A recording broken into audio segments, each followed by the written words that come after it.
કચ્છ અને ગુજરાતની રસપ્રદ ઘટનાઓને સમાચાર જાણવા અમારી ચેનલને લાઇક, શેર અને સબસ્ક્રાઇબ કરો.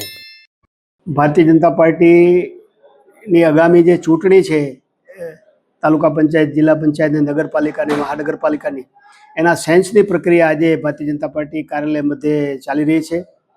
કચ્છમાં કુલ 3 જગ્યાએ આજે સેન્સની પ્રક્રિયા ચાલી રહી છે. 2 જગ્યાએ ગઈકાલથી ચાલે. આજે ગાંધીધામ મધ્યે મહાનગરપાલિકામાં પણ સેન્સની પ્રક્રિયા ચાલુ થઈ છે. સૌ ઉમેદવારો એ જે પોતાની દાવેદારી કરવાના છે એ અલગ અલગ સીટો ઉપર, એ તાલુકાની જે હોય, જિલ્લા પંચાયતની હોય, નગરપાલિકાની હોય, મહાનગરપાલિકાની હોય, એ બધા જ લોકો આજે એ પોતાની દાવેદારી નોંધાવી રહ્યા છે. એ અંજાર મધ્યે પ્રદેશમાંથી આવેલા 3 નિરીક્ષકો એ ભચાઉ તાલુકો, રાપર તાલુકો, અંજાર તાલુકો, મુન્દ્રા તાલુકો, અંજાર શહેર, મુન્દ્રા શહેર, આ 6 મંડળોની ત્યાં દાવેદારોને સાંભળી રહ્યા છે.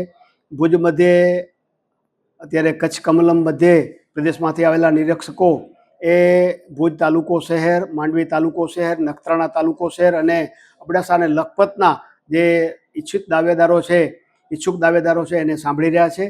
એટલે કુલ કાલે સાંજ સુધીમાં લગભગ 650 ઉપર એ દાવેદારોએ દાવેદારી પોતાની બંને જગ્યાએ નોંધાવે છે.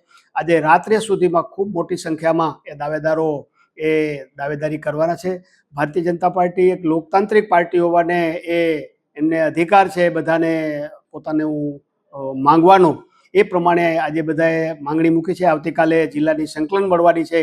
એ સંકલનમાં સ્ક્રીનિંગ કરીને એમાં 1 થી 3 એ પ્રમાણેના એ યાદી બનવાની છે અને બાકી પણ માંગેલા લોકોની યાદી એ પ્રદેશમાં જવાની છે. ત્યાંથી અમે પાર્લામેન્ટરી બોર્ડ સાથે બેસશું અને પાર્લામેન્ટરી બોર્ડ જે મોહર મારશે એ અમારા દાવેદારો ત્યારે નક્કી થશે. ખૂબ મોટી સંખ્યામાં તમે પણ જોઈ રહ્યા છો આજે ભારતીય જનતા પાર્ટી કાર્યાલયની બહાર ને અંદર ખૂબ મોટી સંખ્યામાં એ દાવેદારો પોતાની દાવેદારી કરવા માટે અત્રે આવ્યા છે. અંજારમાં પણ અને આજે શરૂ થયેલું ગાંધીધામમાં મહાનગરનું એ દાવેદારી માટેનું જે કંઈ નિરીક્ષકો સાંભળવા આવ્યા એમાં છે, પણ એમાં પણ ખૂબ મોટી સંખ્યામાં દાવેદારી માટે આવી રહ્યા છે લોકો.